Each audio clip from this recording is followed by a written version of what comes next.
We're still awaiting the results of the Manchester mayoral election, but one of those candidates eagerly awaiting the results is independent candidate himself, Nick Buckley. Good morning, Nick.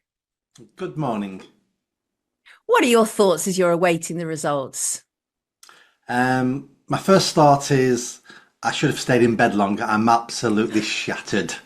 I've It's had months it's and months of exhausting. working. Yeah, yeah, Were it you absolutely. up Yeah, late last night? yeah. I was doing interviews past midnight as well on different stations. So it's been busy. But apart from that, it's been thoroughly enjoyable. I've really enjoyed it. I've learned a lot, and I'm hopeful. I'm hopeful that I've done well. There was a poll a few days ago that had me third, and second place was only 2 points ahead. And after the election yesterday, all the messages I got, I mean, thousands of messages. I think I've got a chance at second place. And when you think about that's a nobody with no backing, no funding, no support. That'll be amazing achievement if I come third or second. That would be phenomenal. And also, thank you for joining us this early, given how exhausted you are. I do appreciate that very much. No, I do genuinely, because I know how hard it can be. I've been, political reporting before, and I know how exhausting it can be for the candidates as well. So you were standing on 5 pledges. Remind us what they were. First one was fix the police. And who doesn't want to fix the police? They're not the service they used to be. In fact, they're a service now. I'm going to change them back to a police force. I want to hammer Oh, criminals, and I make no apologies for that. My second pledge was about I want you to keep your car. I'm sick of this decades old attack on the motorist all the time, charging us more tax, penalising us, not letting us drive on the roads we've already paid for with our taxes. My third point was a lot of people have said to me, Nick, I don't even want a mayor. No one asked us, do we want a mayor of Greater Manchester? So I offered to give people a referendum on if they wanted to keep the post or not. And I'd be quite happy to lose my job because I'm a Democrat at the end of the day. My fourth one was, do you know what? We pay far too much tax in this country, and I'm going to reduce your council tax bill. So I can't reduce what the councils take off you, 'cause that's independent, but I can yes. reduce the bit that says the mayor's office, and I'm going to try to get that down as close to zero as possible. And my fifth one was about top senior civil servants in Greater Manchester. Who holds them accountable? And the answer is nobody. So what I'm going to do if I win is I'm going to find the failing departments, and I'm going to name and shame the top civil servant in those failing departments. I'll go on the BBC, this channel, and I'll go Jim Smith, and I've made this name up. Jim Smith is responsible for the roads in this area. Look at the state of roads. We need to hold Jim Smith accountable. Ooh. I want to give them skin in the game. I like that. I think one of the things that the electorate are absolutely sick of is people in top positions not being held accountable. They can essentially do their damnedest, destroy whatever, our economy or whatever, and then just wander off into the sunset, often with golden handshakes. And we're all sick and tired of it, Nick. What kind of reception were you getting on the doorstep for these pledges? I did hardly any door knocking because Greater Manchester is absolutely huge. So I focused my campaign online. I did some stuff, some live events across Greater Manchester, and I did live events on Facebook Live. But I spent most of my time on social media, engaging with people. The amount of conversations I've had, I've answered every question that's been sent to me. And even if I know you don't like the answer, you've had the truth anyway. Even if I know that's cost me your vote, I started this campaign going, I don't care.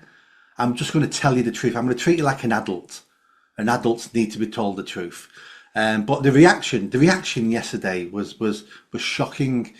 I had hundreds, if not thousands, of messages, hundreds of photos of ballot papers with a cross next to my name, and yesterday was just amazing. I had lots of uh, images of ballots sent to me as well. And a lot of it was, I refuse to vote for any of you. You destroyed us through lockdown. You forced jabs on us. I mean, all manner of destroyed ballot sheets. We know, for Mm, example, there was only 32% turnout in Blackpool South, which Labour obviously mm. won. Do you get the impression that the people are just sick and tired and turning away from the main parties? They're turning away from all forms of politics. I've had people say it to me, I've had people say to me to my face, Nick, I like you, But I'm still not voting because even though you're nice now, the second you get in, you'll just be like the rest of them. You'll be Right. either a pervert or you'll be financially corruptible or you'll do nothing. And so, and they turn out at the local elections in Greater Manchester for this male position. You know, about 1 in 3 people vote. And people keep saying it's the Labour, you know, people in Greater Manchester, it's a Labour city, but it's not. It's we've destroyed so many people and we've made some apathetic and we've ground the rest down that they don't even engage in our democracy anymore because over decades they've worked out what's the point. And my campaigns all has been about there is a point. And the biggest trick the elite ever played on us was to convince you, the poor, that your vote was worthless. And the reason why they've convinced you of that is because they're scared of your vote. So they put you on benefits, they put you in front of a TV and they tell you to keep your mouth shut. And you've got to realise you've been tricked. You're more powerful and more formidable than you possibly can imagine you are. And that's been the main bit of my campaign. And I hear that. I do hear that. But some people feel that they are more powerful and more formidable than a two-party system. And I have to agree with that. I think that our political system is broken. And so even though you as an independent, you have these brilliant ideas, these brilliant pledges, but I do understand the reservations that people have. And that is when people get into power, they change. And what was once, you know, what was going to be part of their mandate isn't once they get into power and they start mixing with the globalists and the weffers and all of that. Are these kind of areas and people that you tend to keep away from? Well, luckily enough for me at the moment, I'm a nobody, so those people don't even want to talk to me. Even the BBC wouldn't invite me on their debate panel. There was 6 people standing in Greater Manchester. The BBC, the Manchester Evening News didn't invite me to their debates because they said, you're just an independent.